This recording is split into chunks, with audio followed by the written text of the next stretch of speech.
Mi viejo sedán avanzaba por el camino de tierra rojiza y polvorienta en las afueras de la ciudad.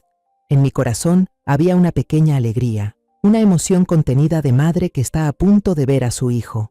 Ya habían pasado 3 días desde que el muchacho empezó a trabajar en Rancho La Encantada, la finca de la familia de su esposa. Quería darle una pequeña sorpresa, llevarle un poco de calor de hogar. A lo lejos ya se veía el enorme portón de hierro del rancho. Las letras Rancho La Encantada, hechas de metal retorcido de manera exagerada, mostraban con orgullo la riqueza de los dueños. No entré directamente con el auto, lo estacioné bajo la sombra de un árbol de jacaranda, bastante lejos del portón para que nadie me notara. Iba a entrar caminando, para aparecer de repente frente a Esteban. Ya me había imaginado su cara de sorpresa y luego de alegría. Al acercarme al portón, de repente escuché unas risas y voces fuertes, algo estridentes, que venían del área de los establos. La curiosidad me pudo. Caminé más despacio y me escondí detrás de una de las columnas de piedra del portón. A través del hueco entre los barrotes de hierro macizo, miré con cuidado hacia adentro. Y entonces, la escena se me clavó en los ojos. Antes de continuar, revisa si ya te suscribiste al canal y cuéntanos desde dónde estás viendo este video en los comentarios. Nos encantaría saber hasta dónde llegan nuestras historias de venganza. Mi Esteban estaba parado en medio de un montón enorme de estiércol de vaca, con un olor asqueroso y penetrante. Su espalda delgada estaba encorvada, luchando por manejar una pala vieja. La camisa de rayas azules que traía puesta, la recordaba bien, era la camisa de la suerte que usó en su primera entrevista de trabajo después de graduarse, y ahora estaba empapada en sudor y sucia de lodo. Cada palada de estiércol parecía pesar toneladas, y sus brazos temblaban del esfuerzo.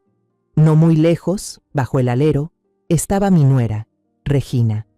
Llevaba un conjunto deportivo de marca, y en la mano tenía un vaso con jugo frío. A su lado, un hombre que parecía el mayordomo y 2 empleados más, todos mirando a mi hijo como si estuvieran viendo una comedia. Regina dio un sorbo a su jugo y luego señaló directamente a su esposo. Su voz chillona retumbó. ¿Vieron? Ya se los dije, ese trabajo se le da mejor que nada.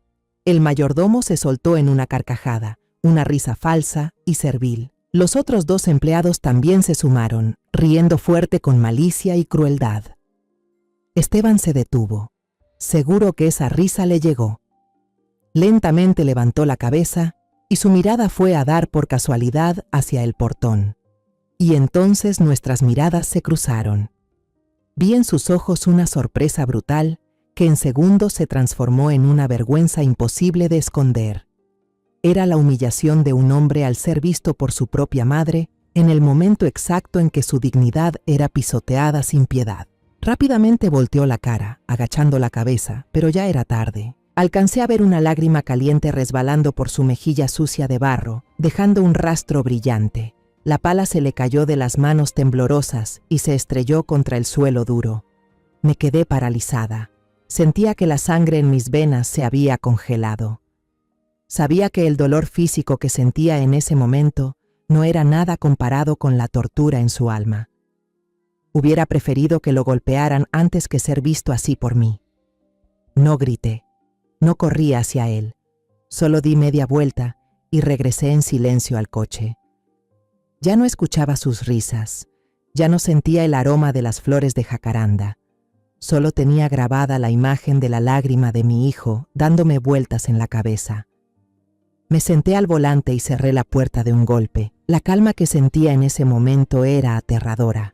Extendí la mano, tomé el celular, mis dedos se movieron rápido por la pantalla y se detuvieron en el nombre Lucía Vega. La llamada se conectó casi al instante. Presidenta, la escucho. La voz de Lucía del otro lado seguía siendo tan profesional como siempre. Mi voz era plana, sin emoción. Lucía, soy yo. Revisa de nuevo el expediente de colaboración con el Rancho La Encantada. Déjalo como está, sin aprobar. Yo me encargaré del resto. Colgué antes de que Lucía pudiera contestar y lancé el celular al asiento del copiloto. Me quedé quieta como una estatua, con las manos apretando el volante. Una madre puede aguantar cualquier humillación hacia ella, pero cuando el honor de su hijo es pisoteado, se convierte en una fiera dispuesta a destrozar a quien sea que se atreva a hacerle daño. Y hoy, ellos despertaron a esa fiera dentro de mí. Eché un vistazo al espejo retrovisor. El rostro que vi reflejado era el de Soledad Navarro, una maestra jubilada, una madre tranquila que había llevado una vida sencilla y sin sobresaltos. Pero esa imagen no era más que una fachada. Muy dentro de mí, la imagen que realmente veía era la de otra mujer. Los recuerdos me llevaron de vuelta a la oficina del último piso del edificio del Grupo Navarro, un espacio elegante con paredes de vidrio que dejaban ver toda la Ciudad de México. Recuerdo la sensación del bolígrafo Montblanc deslizándose sobre contratos de millones de dólares. Recuerdo la tensión sofocante en las reuniones con la junta directiva, donde cada decisión que tomaba podía cambiar el destino de miles de personas. Esa era mi verdadera identidad, la mujer que construyó la red de distribución de alimentos más grande del país empezando desde cero. Pero ese imperio nació de las cenizas de una tragedia. Aún tengo grabada en la memoria aquella mañana trágica, cuando Esteban tenía apenas 8 años. Mi esposo, Ricardo, el hombre más dulce y cálido que he conocido, se desplomó por un infarto justo en la cocina, mientras me preparaba una taza de café.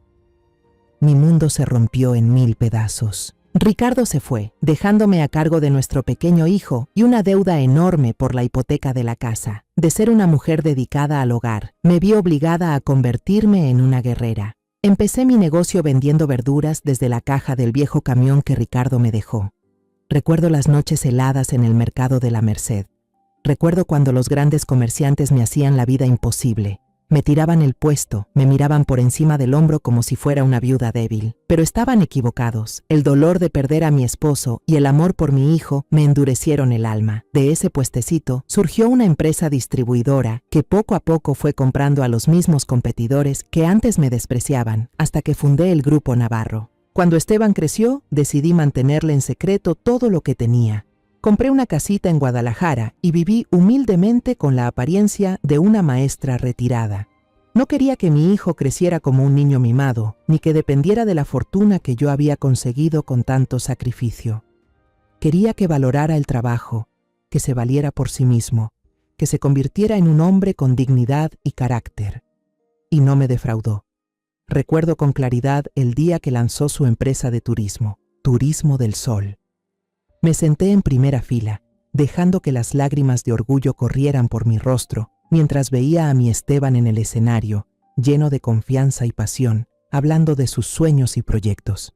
Fue el momento más feliz de mi vida. Luego, Esteban trajo a Regina a casa. Ese día, la muchacha llegó con una canasta de regalos caros, hablaba suave y se comportaba con mucha educación. No paraba de decir que nuestra humilde casa era acogedora y auténtica. Habló de la riqueza de su familia, pero siempre recalcó que amaba a Esteban no por su dinero ni por su estatus, sino por ser una persona buena y talentosa. Como madre, en mi corazón le di gracias al cielo por haberle mandado a mi hijo una esposa que parecía perfecta. Sonreí mientras les daba mi bendición en una boda lujosa que la familia de la novia decidió pagar por completo. Pero la felicidad no duró mucho. La pandemia del COVID-19 llegó como un tsunami y se llevó todo por delante. El turismo colapsó. Vi a mi hijo luchar desesperadamente. Primero fueron las llamadas cancelando tours una tras otra. Luego, las noches en vela frente a la computadora buscando una salida. Después, tuvo que vender su auto deportivo querido. Luego, la hermosa casa que construyó con tanto amor para su luna de miel. Un tiempo, Esteban y su esposa tuvieron que venirse a vivir conmigo. Fue entonces cuando empezaron a aparecer las primeras grietas. Aún recuerdo la cara de fastidio de Regina al tener que compartir un baño pequeño, o cómo fruncía la cara y empujaba disimuladamente el plato cuando yo cocinaba comida sencilla. Los halagos de antes desaparecieron, reemplazados por suspiros y quejas disimuladas. Al final, para no incomodarme más, Esteban decidió mudarse a un departamento barato. Para poder vivir, aceptó un trabajo cargando bultos en una bodega cerca de la zona industrial. Nunca olvidaré el día que pasé por ahí por casualidad. Vi a mi hijo con la espalda encorvada, cargando un costal de cemento, todo sudado. Me vio. Nuestros ojos se cruzaron solo un segundo. Luego él volteó la cara como si no me conociera. Sentí como si me clavaran un cuchillo en el pecho, pero no lo llamé. Respeté el último orgullo que le quedaba a un hombre que ya estaba en el suelo. Fue también cuando las palabras dulces de Regina se volvieron puro veneno. Las frases cariñosas fueron reemplazadas por reproches. Mira cómo estamos viviendo. Todo es por tu ineptitud. Esas palabras eran látigos invisibles dándole en su autoestima ya herida. Un domingo por la noche, hace unos meses, llegué emocionada con una olla de pozole calientito al departamento que alquilaban.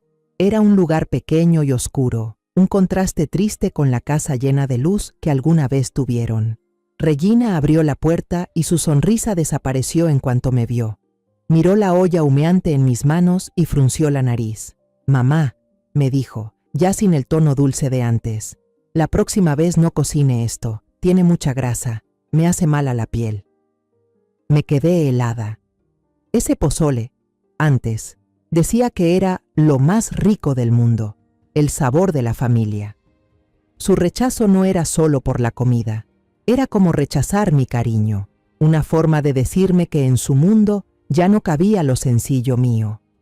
Solo pude forzar una sonrisa, decir que lo tendría en cuenta para la próxima y hacerme a un lado cuando vi a Esteban salir del cuarto con ojeras por el cansancio. No quería que mi hijo se preocupara más, ya tenía bastante. Pero la actitud de Regina era solo una brisa comparada con la tormenta de humillaciones de sus padres. Recuerdo una de las pocas cenas en Rancho La Encantada, una noche donde ingenuamente pensé que sería una oportunidad para acercarnos. Desde que entré a esa casa lujosa me sentí fuera de lugar. Doña Mireya, la mamá de Regina, me recibió con una sonrisa fría y forzada. Me dio una cajita de regalo. Dentro había una chalina de una lana barata y rasposa. «Esto le va perfecto, Soledad», me dijo, mientras jugaba con su collar de perlas brillantes. «Es sencilla y económica. Al fin y al cabo, no todos nacen para triunfar». Se me hizo un nudo en la garganta. La humillación fue tan directa que no pude fingir que no la escuché. Mientras tanto, don Eduardo, el papá de Regina, fue aún más cruel, pero de otra manera. Ignoró por completo la existencia de Esteban durante toda la cena. Solo hablaba sin parar sobre negocios de tierras, sobre el precio del aguacate para exportación, sobre sus contactos políticos. Esteban intentó meterse en la conversación. «Papá», dijo con respeto, «leí en el periódico que parece que el mercado de productos orgánicos tiene mucho potencial». Ni siquiera alcanzó a terminar la frase, cuando don Eduardo lo interrumpió fríamente, sin siquiera mirarlo. «Este tipo de cosas no son para ti. En esta casa, quien no genera dinero, no tiene voz». La mesa entera quedó en silencio. Vi a Esteban bajar la cabeza hacia su plato, que seguía casi intacto. Debajo de la mesa, vi cómo apretaba el puño con fuerza. Yo quise levantarme y tirar esa cena hipócrita por los aires. Pero entonces vi los hombros caídos de mi hijo. Temí que si hacía algo solo lograría que él se sintiera aún más humillado. Aguanté todo a duras penas, engañándome a mí misma con que ellos solo estaban molestos porque su hija tenía que pasar dificultades, que cuando Esteban lograra volver a encaminar su carrera, todo cambiaría. Y entonces, hace una semana, Esteban volvió a visitarme con la cara desencajada. Se sentó en silencio en el viejo sofá y me contó que lo habían despedido de la obra porque el proyecto se había terminado antes de lo previsto. «Pensaba no decirte nada», dijo con voz ronca, pero Regina lo descubrió al verme en casa a media mañana. Esa noche, Regina de repente propuso que todos cenáramos en mi casa. Dijo que quería cambiar un poco de ambiente. Y durante la cena, de pronto se mostró increíblemente cariñosa. Abrazó a Esteban por detrás, acariciándole suavemente la espalda. «Amor», le susurró con una voz dulce como la miel. «Hablé con mi papá. La granja necesita a alguien que dirija el equipo que cuida los cultivos. No es un trabajo complicado. Tú eres fuerte, honesto, bueno con las manos. Mis papás necesitan a alguien confiable como tú. Es una buena oportunidad para volver a empezar». Esteban alzó la mirada, con un destello de esperanza muy leve en los ojos. Yo también solté un suspiro de alivio, pensando que, al fin, la conciencia de la familia Salgado había despertado, que era su forma de tenderle la mano a su yerno en momentos difíciles. Incluso llamé a Regina en privado para agradecerle con mucha emoción. Todavía resuena en mis oídos su voz al teléfono, dulce y llena de promesas. No se preocupe, mamá, yo no voy a dejar que Esteban sufra. Ahora, al ver con claridad la imagen de mi hijo encorvado entre montones de estiércol y sus lágrimas de vergüenza, lo entendí todo. Eso no era un salvavidas.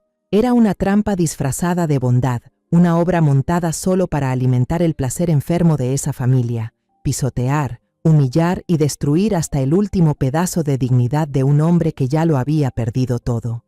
Colgué el teléfono, salí del coche y cerré la puerta de golpe. No di rodeos, no me escondí.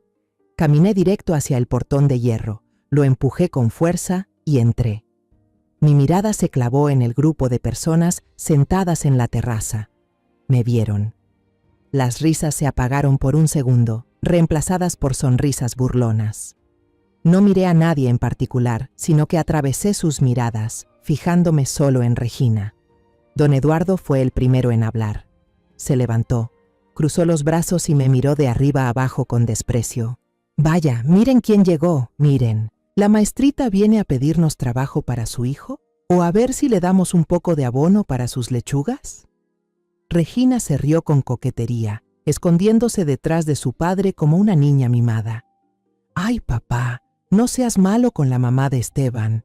Solo vino a ver qué tan bien recoge mierda su hijo. Hay que admitirlo, tiene talento para eso». Doña Mireya, moviendo su abanico, agregó con una voz empalagosa pero claramente sarcástica: «De tal palo, tal astilla. Hay quienes nacen para convivir con la suciedad. No importa cuánto lo intenten, nunca van a salir de ahí». Seguí en silencio, escuchándolos hasta el final. La rabia dentro de mí era como un volcán a punto de estallar, pero mi rostro seguía tan frío como el hielo. Quería grabar cada palabra, cada gesto de ellos en lo más profundo de mi mente. Mi silencio parecía incomodarlos.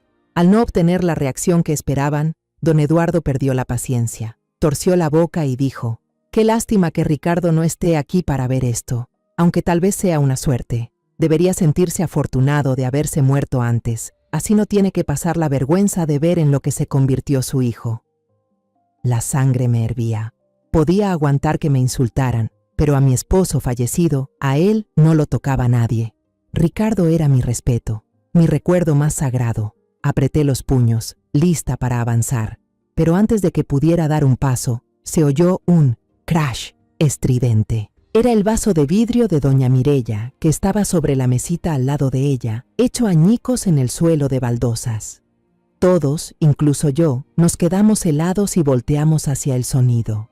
Esteban estaba ahí, parado detrás de ellos. No sabíamos desde cuándo. Ya no estaba entre el estiércol de vaca. Todavía tenía en la mano un palo de madera pequeño que usaba para arrear el ganado, con el que había tirado el vaso. Avanzó, paso firme, sin rastro del muchacho sumiso y encorvado de antes. Se paró justo frente a mí, como un escudo. Su cara seguía manchada de barro, pero los ojos le ardían. Su voz sonó grave y firme, cada palabra clara, sin una gota de duda. «Pueden decir lo que quieran de mí, insultarme como les dé la gana, yo lo aguanto». Miró directo a don Eduardo. «Pero a mis padres no los menciona nadie en ese tono». Luego miró a Regina. Sus ojos ya no tenían amor ni dolor, solo una decepción inmensa. Alguna vez pensé que el amor sincero podía superar cualquier problema material, pero me equivoqué. Aquí no hay amor, solo arrogancia y maldad disfrazadas de dinero. No puedo seguir viviendo con una familia así, con una esposa que se divierte humillando a su marido. Finalmente, tiró el palo al suelo y declaró con voz firme: «En unos días te va a llegar la solicitud de divorcio». Terminó de hablar y no los miró más. Se dio la vuelta y me tomó la muñeca con decisión. «Vámonos, mamá».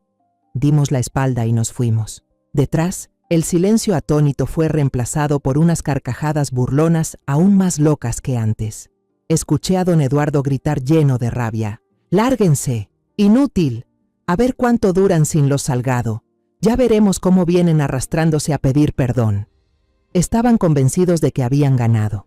Pensaban que sus amenazas nos iban a hacer temblar.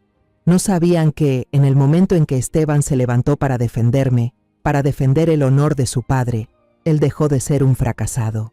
No solo me sacó de ese lugar inmundo, se sacó a sí mismo del pantano de la inseguridad y la culpa. Se volvió a encontrar consigo mismo. Durante todo el camino de regreso, desde el rancho hasta la casita en Guadalajara, los dos íbamos en silencio. Esteban conducía concentrado, con las manos apretando el volante hasta ponerse blancas, la mandíbula tensa, la mirada fija al frente.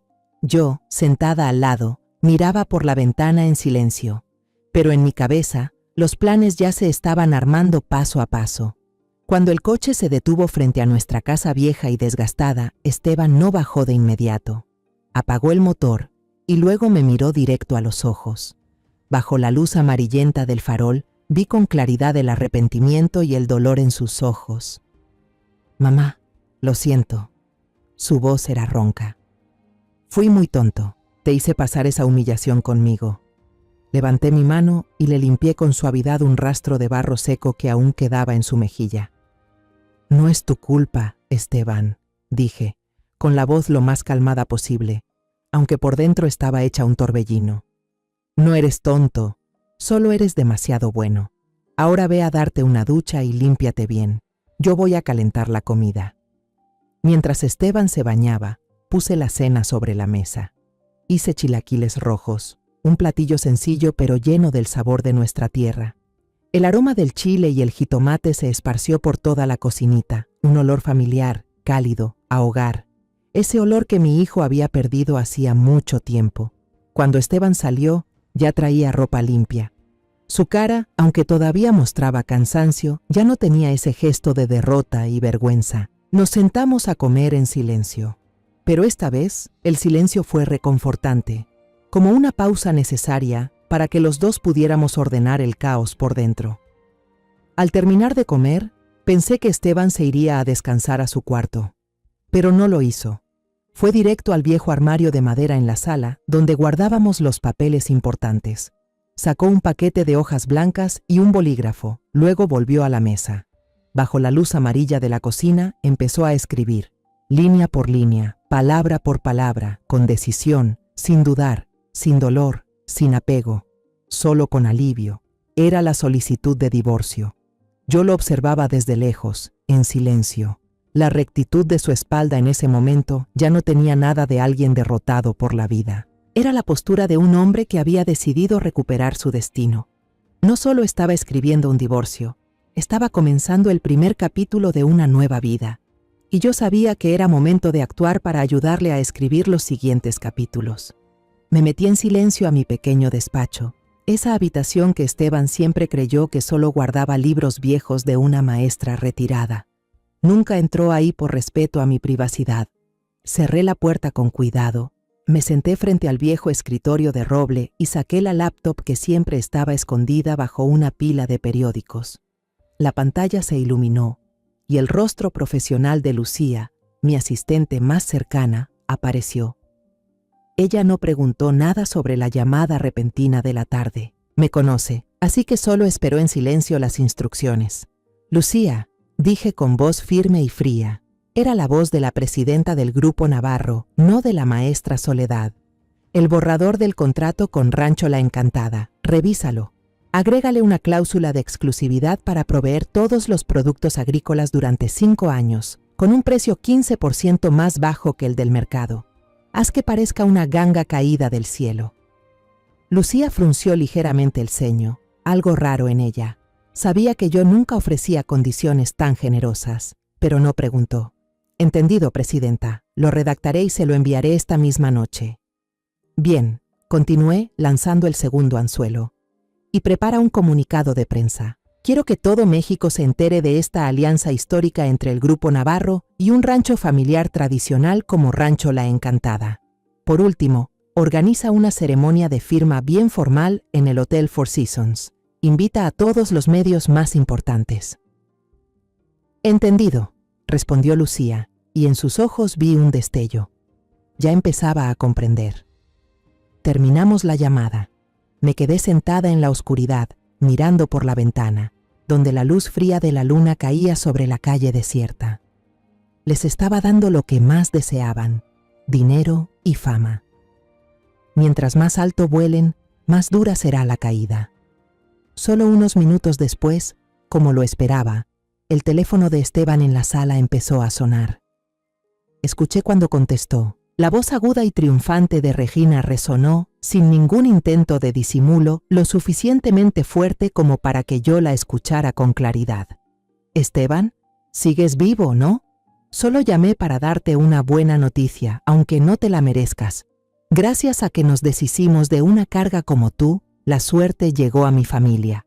Grupo Navarro acaba de enviar una propuesta para asociarse con nosotros, un contrato exclusivo por 5 años. El contrato del siglo. ¿Ves? Sin ti, mi vida es mucho más brillante». Escuché la respuesta de Esteban, fría y corta, sin una pizca de emoción. «Felicidades». Luego se oyó el seco sonido de la llamada terminando. Una sonrisa helada se dibujó en mis labios. Si Regina y su familia estaban hundidos en su sensación de victoria, entonces que la disfruten, que se eleven en esa dulce ilusión, porque yo sabía muy bien que esa sensación no iba a durar mucho. Los insultos de Regina no afectaron en nada la determinación de Esteban. Al contrario, parecía que solo reforzaban aún más la decisión de mi hijo. A la mañana siguiente, se levantó muy temprano, antes de que amaneciera. Se duchó, se afeitó bien y eligió la ropa más presentable de su armario limitado, una camisa blanca y un pantalón oscuro que solía usar en reuniones importantes. Parecía el joven empresario de turismo del Sol de antes, solo que ahora sus ojos ya no tenían ese brillo soñador, sino una firmeza clara y un toque de frialdad. Mientras yo preparaba café en la cocina, él se acercó con los papeles del divorcio ya llenos en la mano. «Voy directo al rancho para que Regina lo firme», dijo con voz tranquila. «Quiero terminar con esto de una vez, mamá. Dejarlo limpio y claro». Yo solo asentí y le pasé una taza de café caliente. «Estás haciendo lo correcto. No dejes que el pasado te detenga». Unas horas después, Esteban regresó. Su rostro no mostraba alegría ni tristeza, solo una expresión de alivio extraña, como si se hubiera quitado un peso de encima que llevaba desde hacía mucho tiempo. Entró en la casa y dejó los papeles del divorcio, ya firmados con una firma desganada de Regina, sobre la mesa. «Ya está, mamá». Me senté frente a él y le serví un vaso de agua. ¿Dijo algo? ¿La muchacha? Esteban se sentó, mirando a lo lejos por la ventana, donde los primeros rayos del sol brillaban. No dudó ni un segundo. Tomó el bolígrafo y firmó enseguida, hasta se rió y dijo que ya debería haberlo hecho hace tiempo. Se detuvo, con una sonrisa amarga en los labios. «Lo admitió todo, mamá. Dijo que aceptó casarse conmigo solo porque vio que la empresa Turismo del Sol iba en ascenso, y porque yo era un joven empresario reconocido, que podía ayudar a su familia a hacer más contactos. Ahora que ya no tengo nada, ya no tiene razón para seguir fingiendo ser una buena esposa». Hasta se puso a presumir del contrato con Grupo Navarro, diciendo que ese sí era el nivel que le correspondía. Extendí la mano por encima de la mesa y apreté la suya, que estaba apenas apoyada. «Todo esto va a pasar». «Lo sé», respondió, y sus ojos volvieron a mirarme, claros y tranquilos. Escuchar esas palabras de su propia boca no me dolió, solo me hizo sentir más libre. Ahora voy al juzgado a entregar los papeles. Cuando la puerta se cerró detrás de Esteban, me quedé sola en la casa silenciosa. El alivio de mi hijo era el mayor impulso para mí. Ya era hora de limpiar lo que quedaba de esta basura. Fui al despacho, abrí la laptop y entré al sistema interno de Grupo Navarro. Le pedí a Lucía que me enviara todos los archivos de evaluación sobre el rancho La Encantada desde el principio, incluyendo borradores y notas del equipo de inspección. Al hojear cada página del informe digital, los recuerdos me invadieron. Recordé por qué había postergado la firma de ese contrato desde el principio, mucho antes de que ocurriera la tragedia de mi hijo. Los informes del equipo de inspección, aunque siempre daban como resultado final aprobado, todo parecía perfecto, de una forma sospechosa. Las muestras de tierra, de agua, de cultivos, todo estaba limpio de una forma antinatural. No había ningún margen de error, como si las muestras hubieran sido preparadas en un laboratorio en vez de recolectadas al azar de una granja en funcionamiento. La intuición que una persona con décadas en los negocios desarrolla me decía que algo no cuadraba, que había una mentira cuidadosamente encubierta. Esa noche, cuando Esteban regresó, después de cenar, fingí hacer una pregunta casual. «Oye, hijo, estos días que trabajaste ahí, ¿cómo te fue? La granja de ellos parece bien organizada, ¿no?» Esteban, sin sospechar nada, empezó a contar. No habló de humillaciones, sino de lo que había observado con ojos de alguien que había sido gerente. «Muy raro, mamá. Por fuera se ven muy elegantes, pero por dentro son descuidados. Vi a los trabajadores usar las mismas herramientas para el área de los animales y la zona de procesamiento de alimentos, sin limpiarlas. Solo las enjuagan con agua. Una vez vi que rociaban una sustancia de color amarillo opaco sobre las lechugas, y al día siguiente ya estaban cosechándolas para empacarlas». Se detuvo, frunciendo el ceño. «Todavía no entiendo por qué una empresa tan grande y reconocida como Grupo Navarro querría asociarse con un lugar así. Seguro que ellos tienen procesos de control muy estrictos. A lo mejor no saben lo que pasa en el nivel de los obreros». Yo lo escuchaba en silencio, pero por dentro todo se volvió claro como el agua. Las palabras de Esteban eran la pieza final, la confirmación contundente de las dudas vagas que yo tenía. Los Salgado no solo eran unos arrogantes pretenciosos, también eran unos desalmados, capaces de poner las ganancias por encima de la salud y la seguridad de los demás. Ese contrato jugoso que lancé fue el pedazo de queso para sacar a la rata codiciosa de su escondite. Me levanté y le di una palmada en el hombro a mi hijo. «Anda, ve a descansar. Yo también estoy algo cansada». Esteban pensó que me iba a dormir, pero en realidad fui directo a mi despacho y cerré la puerta con llave. Abrí otra libreta de contactos en mi teléfono, una que estaba encriptada, con nombres que jamás aparecerían en juntas de accionistas. Era la agenda de la gente que trabaja conmigo desde las sombras. Llamé al jefe de una agencia de detectives privados en quien más confío, un hombre llamado Miguel. «Miguel», dije apenas contestó, con una voz fría y firme. «Necesito que hagas un trabajo. Pon a tus mejores hombres a vigilar todas las actividades del rancho La Encantada, día y noche, sin descanso. Quiero saber absolutamente todo: los procesos de producción, el origen de los químicos, la contabilidad, los canales de distribución más pequeños. Que no se te escape ni un solo detalle. Y especialmente, averigua si ha habido personas que hayan tenido problemas de salud después de consumir sus productos». «Entendido, señora Navarro». La voz de Miguel al otro lado era grave y eficiente. «Le tendremos un informe lo más pronto posible». En los días siguientes, nuestra casita pareció volver a su ritmo tranquilo de siempre. Después de presentar la solicitud de divorcio, Esteban parecía haberse quitado un peso de encima. Ya no había noches de insomnio, ni suspiros tristes. En su lugar, volvía a ver al hijo que tuve hace años, cuando todavía era un estudiante lleno de entusiasmo. Cada mañana se levantaba muy temprano, salía a correr por el barrio y volvía con un pan calientito para el desayuno de los dos. Después, pasaba todo el día en la biblioteca de la ciudad, metido en libros sobre administración de empresas y análisis del mercado turístico en el contexto post-pandemia. Por la noche, cuando nos sentábamos a cenar, sus ojos se iluminaban mientras me contaba sus nuevas ideas. «Mamá, creo que ya no voy a construir una empresa grande como antes», me decía, moviendo las manos para explicar. «Voy a enfocarme en tours que ofrezcan experiencias culturales locales. Los turistas no solo van a mirar paisajes, van a convivir con la gente del lugar, aprender a hacer cerámica, cocinar platillos tradicionales. Quiero crear valor real, mamá, no cosas vacías y brillantes». La chispa de pasión en sus ojos, esa que creí extinguida por la crueldad de los Salgado, estaba ardiendo de nuevo, más fuerte y cálida que antes. Mientras tanto, yo vivía en mi propio flujo subterráneo. Seguía siendo doña Soledad, una maestra jubilada que cada día se dedicaba a cocinar los platillos que le gustaban a Esteban, ver con él viejas comedias en la tele y escuchar sus planes con una sonrisa suave y palabras de aliento.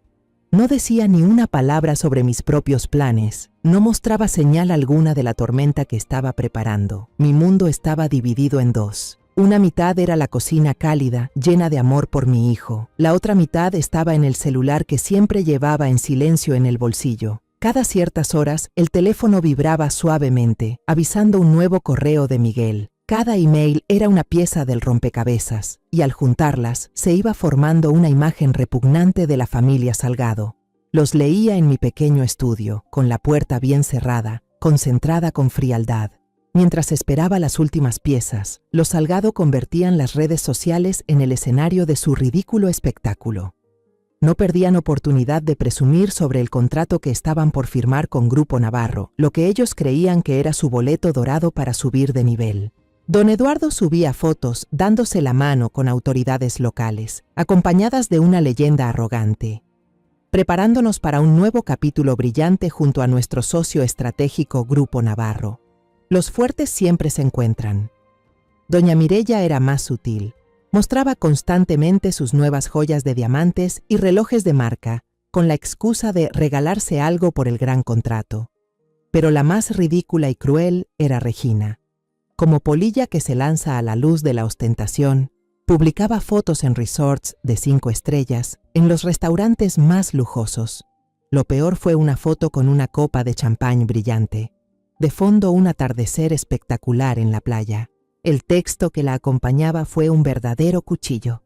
Por fin me libré de la deuda más grande de mi vida para disfrutar la verdadera vida. Gracias, universo, por mandar oportunidades tan increíbles. Me quedé mirando la pantalla, con el corazón impasible. Mi enojo ya había superado cualquier emoción común. Se había cristalizado, convertido en un bloque de hielo frío y filoso. Y entonces llegó el día que tanto esperaba. Tarde en la noche, cuando Esteban ya dormía profundamente, mi celular vibró por última vez. Un correo de Miguel con un asunto de solo 3 palabras en mayúsculas. Reporte final. Cerré con llave la puerta del estudio, me puse los audífonos con cuidado. No quería que se escapara ni un sonido. Abrí cada archivo adjunto con una calma escalofriante. El primero era un video grabado a escondidas. La imagen era tan nítida que daba escalofríos. Los trabajadores del rancho La Encantada estaban usando una manguera conectada a un canal estancado y sucio para lavar lechugas y tomates. Después, los empacaban con toda tranquilidad en bolsas de plástico con el logo que decía «Limpio en seguro». Sentí que el estómago se me retorcía. El segundo archivo era aún peor. La cámara oculta estaba en la zona de los corrales. Un cerdo yacía jadeando, tosiendo fuerte. Apareció el mayordomo, el mismo que se burló de mi hijo. Hizo una señal y otro trabajador se acercó a inyectarle un sedante muy fuerte al animal. El cerdo convulsionó un momento y luego quedó inmóvil, con un aspecto más tranquilo, listo para ser llevado al matadero como si fuera un producto saludable. Luego venía una serie de fotos de barriles con pesticidas prohibidos, escondidos detrás de una bodega desvencijada. Había también copias de facturas y documentos que mostraban cómo estaban distribuyendo esas verduras y carnes contaminadas en mercados populares bajo otro nombre, vendiéndolas a precios bajísimos. Miguel también adjuntó un análisis financiero preliminar. Flujos de dinero sospechosos iban directo a cuentas personales de don Eduardo y Regina, mientras que los reportes de reinversión en el rancho estaban llenos de cifras falsas. Pero fue el último archivo lo que me rompió el alma. Era el expediente de 3 familias. 3 familias humildes que terminaron hospitalizadas por intoxicación alimentaria severa después de comer carne de cerdo comprada en uno de esos mercados. Tuvieron que vender lo poco que tenían para poder pagar el tratamiento de sus hijos y, por supuesto, no contaban con dinero ni influencia suficiente para emprender una demanda contra un poder como los Salgado. Me quedé inmóvil frente a la pantalla, con los audífonos todavía transmitiendo los sollozos de una madre en la grabación de la entrevista. La rabia que sentía se mezcló con un dolor insoportable. Ya no se trataba de vengar la humillación de mi hijo.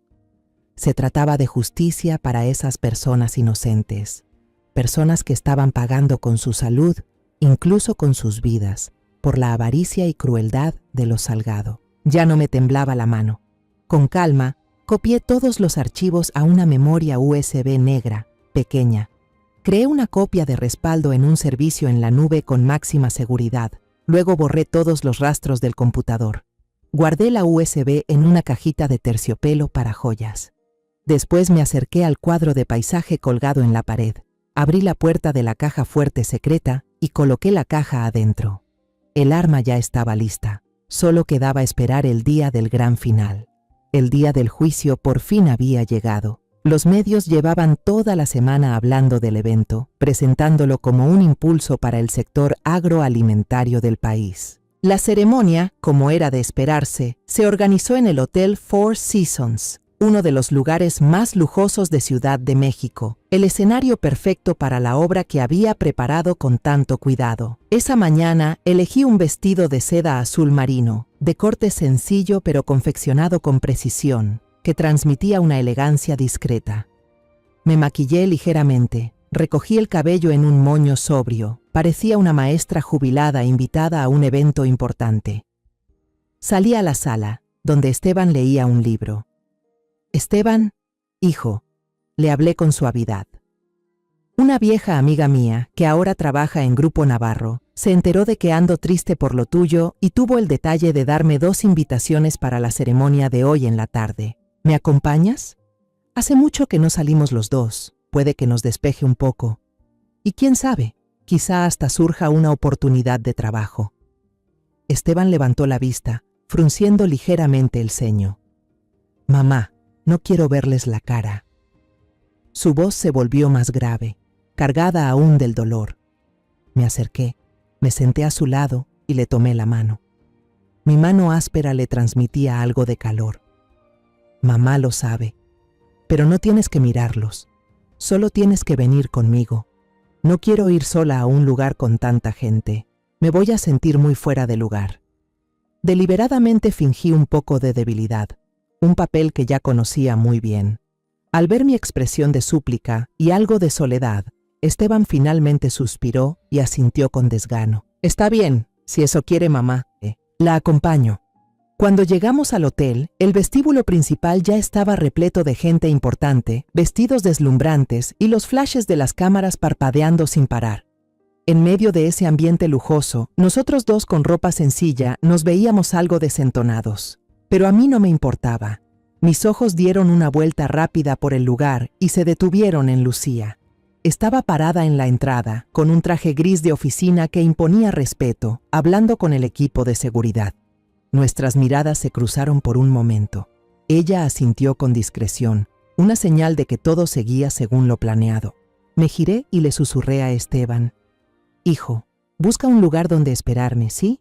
Ya vi a mi amiga, voy a saludarla un ratito». Sin esperar respuesta de Esteban, me dirigí rápidamente hacia el pasillo del personal. Lucía entendió la señal, terminó su conversación y me siguió manteniendo una distancia prudente. Ya fuera del alcance de las miradas, me detuve. «¿Todo listo, Lucía?», pregunté, con un tono firme, propio de una líder. «Todo listo, presidenta», respondió Lucía con voz profesional. El equipo técnico ya fue avisado del cambio de archivo a última hora. Están esperando su orden. Esta es su tarjeta de acceso. Con esto nadie la va a molestar. Me entregó una tarjeta blanca sin ninguna marca especial. La tomé, asentí y fui directo hacia la sala técnica al final del pasillo.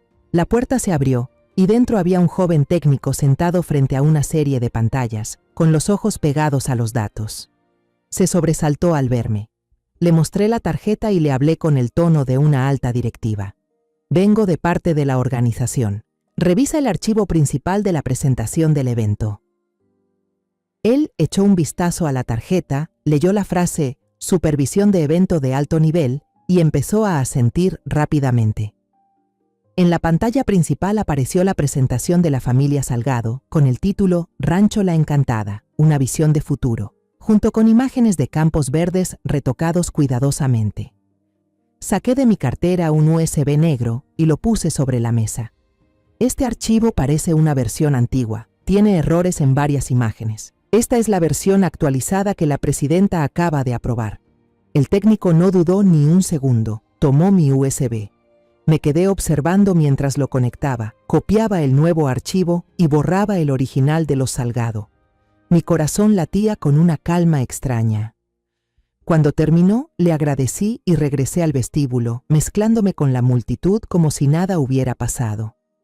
Encontré a Esteban parado solo en un rincón, con un vaso de agua en la mano, mirando un poco perdido a la gente pasar. Justo en ese momento, la puerta principal se abrió y el centro de atención hizo su entrada. La familia Salgado apareció como si fueran estrellas de Hollywood sobre la alfombra roja. Don Eduardo, con un traje Armani hecho a la medida, sacaba pecho con orgullo. Doña Mireya deslumbraba en un vestido de gala con lentejuelas y un juego de joyas de diamantes brillantes. Y Regina parecía una princesa con su vestido rojo encendido de Chanel, altiva y hermosa de una manera cruel. Su mirada, afilada como una navaja, recorrió la multitud y se detuvo justo donde estábamos nosotros. Una sonrisa burlona se dibujó en sus labios mientras jalaba a sus padres del brazo y se dirigía directo hacia mi hijo. «Oh, pero miren quién llegó», dijo Regina con tono sarcástico, lo suficientemente fuerte para que todos alrededor escucharan. «¿El fracasado también vino a la fiesta del exitoso? ¿Viniste a aprender cómo hacer dinero, Esteban? ¿O viniste a pedir trabajo limpiando el lugar?» Don Eduardo miró a Esteban de pies a cabeza con un desprecio evidente. Luego se volteó hacia mí. «Usted debería enseñarle a su hijo a elegir bien dónde pararse, señora maestra. Este lugar no es para los que solo saben recoger estiércol de vaca». Esteban apretó con fuerza el vaso de agua en su mano hasta que los nudillos se le pusieron blancos. Vi cómo apretaba la mandíbula, pero no dijo nada. Solo me miró, con una expresión que parecía decir: «¿Por qué me trajiste aquí para soportar esta humillación otra vez, mamá?» Yo, con calma, puse mi mano sobre su brazo y lo apreté con suavidad. Un gesto que era a la vez para tranquilizarlo y con un significado más profundo. «Solo un poco más de paciencia, hijo». Justo en ese momento, las luces del salón se atenuaron, quedando solo la iluminación del escenario. El presentador, vestido con un smoking elegante, salió al escenario con voz fuerte y clara, presentando la colaboración histórica entre Grupo Navarro y Rancho La Encantada. Las luces del escenario se enfocaron y don Eduardo Salgado, con su mejor apariencia, subió al podio. Su rostro mostraba una satisfacción sin disimulo, con una sonrisa ensayada cientos de veces frente al espejo. Carraspeó, disfrutando el momento en que cientos de personas lo miraban con admiración. «Damas y caballeros, distinguidos invitados, colegas de la prensa», comenzó con voz orgullosa. «Hoy es un día trascendental, un hito en la evolución del agro mexicano. Rancho La Encantada, con su larga tradición familiar y un compromiso inquebrantable con la calidad, se honra en unir fuerzas con el prestigioso Grupo Navarro para llevar los productos más puros de nuestra tierra a cada hogar. Para que puedan conocer mejor nuestro recorrido y esfuerzo, les invito a ver un breve video». Al terminar, hizo una señal imponente hacia la cabina técnica. El gran salón quedó en completo silencio. Todas las miradas, incluyendo la mía y la de Esteban, se centraron en la pantalla gigante detrás del escenario. Yo estaba entre la multitud, al lado de mi hijo, sintiendo cómo mi corazón comenzaba a latir un poco más rápido. No por miedo, sino por la espera. La bestia dentro de mí había dormido demasiado tiempo. Era hora de que rugiera. La pantalla se encendió.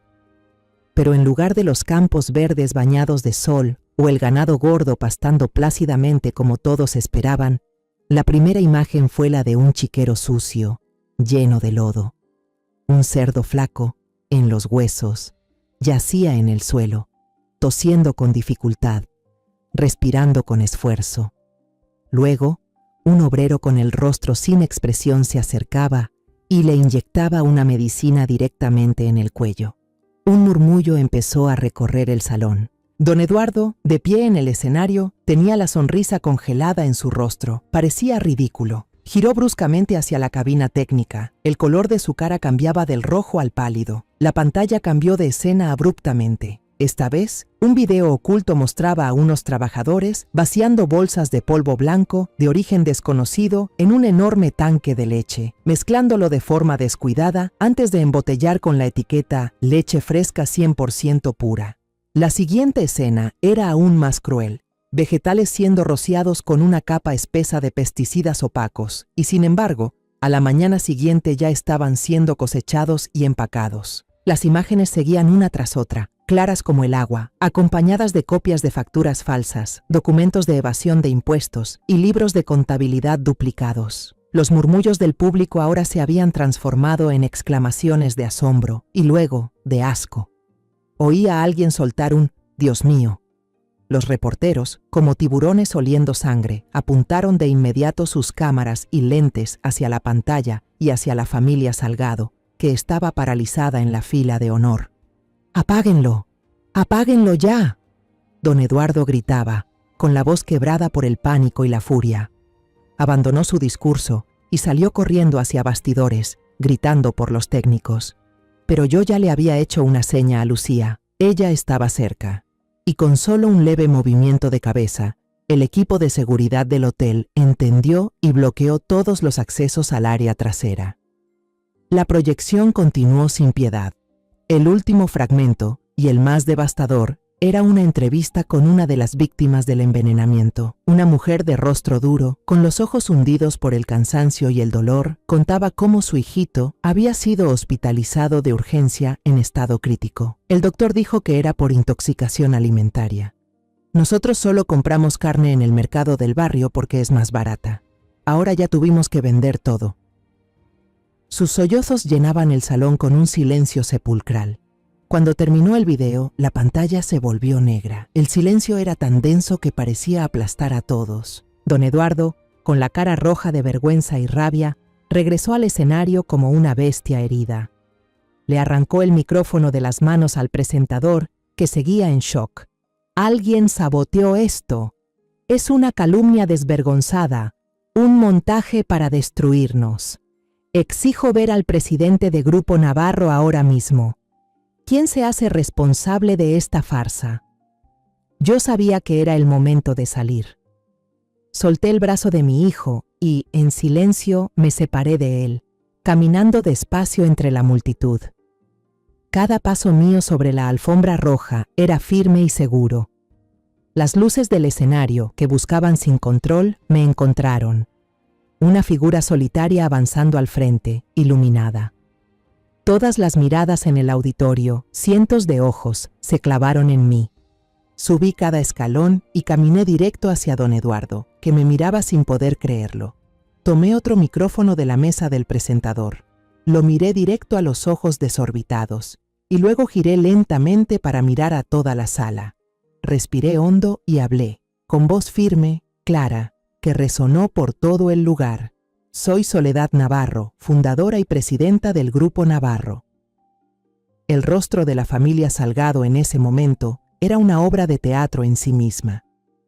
Del asombro pasaron a la incredulidad y luego al terror absoluto. Regina tenía la boca abierta, su labial rojo se veía ahora grotesco. Doña Mireya se llevó la mano al pecho y se tambaleó como si fuera a desmayarse. Usted miente». Don Eduardo balbuceaba, señalándome con el dedo. «Usted es solo una maestra cualquiera, una mantenida». Justo entonces, Lucía, con quien la familia Salgado había estado trabajando durante semanas, subió al escenario. Se paró a mi lado, me miró y se inclinó respetuosamente. «Señora presidenta». Solo esa acción, ese título, fue la confirmación más contundente, que aplastó cualquier duda. Levanté el micrófono, y mi voz ya no era la de una madre, sino la de la líder de un imperio. Grupo Navarro jamás se asociará con quienes anteponen el dinero a la salud y la vida de la comunidad. Y la actitud arrogante, despectiva, pisoteando la dignidad de los demás que todos han presenciado desde el inicio del evento, es la razón más clara por la cual Rancho La Encantada jamás, y repito, jamás, merecerá nuestra firma. Abajo vi a Esteban mirándome. En sus ojos había una sorpresa imposible de creer, un desconcierto total y también un orgullo que empezaba a encenderse. Regina parecía despertar de una pesadilla, pero en vez de correr hacia sus padres, empujó a la gente, se arrancó el vestido que le estorbaba y corrió al escenario. No me miró a mí, sino que fue directo hacia donde Esteban estaba parado abajo y se arrodilló a sus pies, llorando desconsoladamente. «Esteban, por favor, perdóname». Todo fue culpa mía. Fueron mis papás los que me obligaron. Yo todavía te amo, de verdad. Pero mi hijo solo dio un paso hacia atrás, con la mirada helada, sin una pizca de emoción. El próximo mes nos veremos en el juzgado, Regina. Esa es mi última respuesta. Don Eduardo y doña Mireya intentaron subir a hacer escándalo, gritando insultos sin sentido, pero el equipo de seguridad del hotel, siguiendo la señal de Lucía, se acercó de inmediato. No necesitaron usar la fuerza, solo bastó con invitar a toda su familia a salir. Entre los gritos de la multitud, las críticas y los destellos de los flashes que parpadeaban como rayos por parte de la prensa. El terremoto llamado Escándalo Rancho La Encantada sacudió todo México. Solo unas horas después, el caso ya era la noticia más caliente, extendiéndose a una velocidad increíble. Los noticieros repetían una y otra vez el video que destapaba los crímenes, los rostros descompuestos de la familia Salgado y el momento en que yo salía desde la oscuridad. Los portales de noticias competían con titulares enormes. La caída del imperio Salgado en solo 15 minutos, o el impresionante giro de la presidenta misteriosa del Grupo Navarro, de maestra jubilada a reina de la industria alimentaria. A la mañana siguiente, cuando el sol aún no salía del todo, las autoridades ya habían intervenido. El rancho fue clausurado para la investigación. Todos los bienes de los Salgado, desde cuentas bancarias hasta propiedades lujosas, fueron congelados. Muchas empresas socias, temiendo quedar salpicadas, cancelaron los contratos de inmediato. El imperio que construyeron con mentiras, soberbia y crueldad, se vino abajo como un castillo de arena frente a una ola brava. El juicio de divorcio de Esteban se realizó una semana después, rápido y sin complicaciones. Con la firma de mutuo acuerdo ya presentada antes y el escándalo que envolvía a la familia de Regina, todo se resolvió limpio en una sola mañana. Esteban salió del juzgado sin mostrar ni alegría ni tristeza, solo con una expresión de alivio profundo en la cara. Estaba realmente libre. Esa noche, los dos estábamos en nuestra cocina de siempre, esa que había visto tantas subidas y bajadas. El olor a roble viejo y a especias flotaba en el aire. Esteban preparó con sus propias manos 2 tazas de té de manzanilla y puso una frente a mí. Se sentó enfrente, en silencio por un buen rato, mirándome con una mirada profunda, una mirada que se sentía extraña pero familiar al mismo tiempo. Finalmente habló, con voz baja y un poco temblorosa. ¿Por qué, mamá? ¿Por qué me ocultaste un secreto tan grande durante tantos años? Lo miré a los ojos, esos ojos que ahora eran de un hombre maduro, llenos de pensamientos. Sabía que había llegado el momento de contarle todo. Le conté sin ocultar nada, sobre el dolor inmenso tras la muerte repentina de su papá, sobre la montaña de deudas que tuvimos que enfrentar, sobre aquellas noches heladas en el mercado mayorista, cuando yo cargaba cajas sola, con las manos entumidas por el frío, sobre las veces que los grandes competidores intentaron aplastarme, dejándome al borde de la quiebra, y luego, sobre la decisión de guardar silencio ante todo, sobre el deseo profundo de que él creciera sin que el dinero lo deslumbrara, que aprendiera a levantarse con sus propios pies, con su talento y dignidad. ¿Sabes lo orgullosa que me sentí cuando vi que lanzaste Turismo del Sol? Le dije, con la voz entrecortada. No fue orgullo por el dinero que ganaste, sino por ver que te habías convertido en un hombre con agallas, que construyó todo desde cero, igual que lo hice yo en su momento. Esteban escuchó sin interrumpir. Solo me miraba y en sus ojos vi comprensión y también dolor. Cuando terminé de contarle todo, no dijo nada. Se levantó, caminó hacia mí y me abrazó fuerte. Un abrazo de un hombre adulto, firme y lleno de gratitud. Ya no era el abrazo de un niño buscando refugio, sino el de un compañero de vida. Gracias, mamá, me susurró al oído, entre el cabello.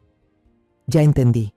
Si no fuera por la educación y las pruebas que me dejaste enfrentar, tal vez me habría rendido ante los Salgado y habría quedado siendo un cobarde, alguien que solo sabe agachar la cabeza ante las humillaciones.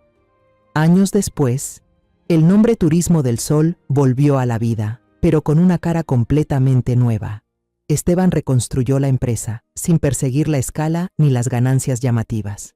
Se enfocó en tours sostenibles, que trajeran beneficios económicos directos a las comunidades locales, y que ayudaran a conservar la cultura y el medio ambiente. Turismo del Sol se convirtió en una de las empresas turísticas más respetadas de México, no por ser la más grande, sino por los valores que representaba. Yo, por mi parte, seguí dirigiendo Grupo Navarro, pero ya no cargaba con todo sola. Oficialmente nombré a Lucía como vicepresidenta. Ella se lo había ganado por completo. La prensa a veces nos llamaba, a Esteban y a mí, el dúo imbatible del mundo empresarial mexicano, cada vez que salíamos juntos en los periódicos o en foros económicos. No sabían que nuestra fuerza no venía del dinero, sino de la comprensión y el amor incondicional. A veces, sentada en la sala de juntas elegante, entre cifras y gráficas, me acordaba de aquella tarde de sol fuerte en el rancho. No lo niego, en el fondo, una parte de mí actuó por querer vengarse, por querer ver pagar a quienes pisotearon a mi hijo. Pero cuando lo veía ahora, parado con seguridad frente a la directiva de Grupo Navarro, presentando un plan para desarrollar el turismo agrícola, entendía que lo que yo realmente buscaba era mucho más grande. No quería solo venganza, quería devolverle el honor a mi hijo, ese niño que crié con todo mi amor y también con toda mi exigencia. Devolverle el honor al esposo fallecido que tanto amé, el que estaría sonriendo orgulloso al ver que su hijo se había convertido en un verdadero hombre. Y al final, devolverme el honor a mí misma, una mujer, una madre, que hizo todo lo posible por proteger lo más sagrado que tenía. Si alguna vez te han menospreciado por tu origen, si te han insultado por no tener dinero, o si has visto cómo destruyen la dignidad de alguien que amas, recuerda que no estás sola. Yo también pasé por eso, pero justo en el momento en que me sentí más débil fue cuando redescubrí quién era de verdad, una madre, una guerrera y la autora de una historia de venganza que no necesitó cuchillos ni sangre, sino inteligencia, constancia y un corazón que no se rinde jamás. No cuento este camino para que me admiren ni me aplaudan. Lo cuento para que quienes están sufriendo encuentren el valor de levantarse. No dejes que otros definan tu valor. No te calles cuando la verdad necesita salir a la luz. Usa el dolor para construir tu fuerza. Y si ahora estás en el fondo, acuérdate, todavía puedes levantarte y recuperar tu voz desde este mismo momento. La historia que acabas de escuchar ha cambiado los nombres y lugares para proteger la identidad de los involucrados. No la contamos para juzgar, sino con la esperanza de que alguien escuche y se detenga a pensar. ¿Cuántas madres están soportando en silencio dentro de su propia casa? De verdad me pregunto, si tú estuvieras en mi lugar, ¿qué harías? ¿Te quedarías callada para no causar problemas o tendrías el valor de enfrentar todo para recuperar tu voz? Quiero saber tu opinión sobre esta historia de historias que duelen o cualquier sugerencia para mejorar nuestro contenido. Dios siempre bendice y estoy segura de que el coraje nos llevará a días mejores. Ahora, en la pantalla final, te dejaré 2 de las historias más queridas del canal. Creo que te van a sorprender. Gracias por haberte quedado conmigo hasta este preciso momento.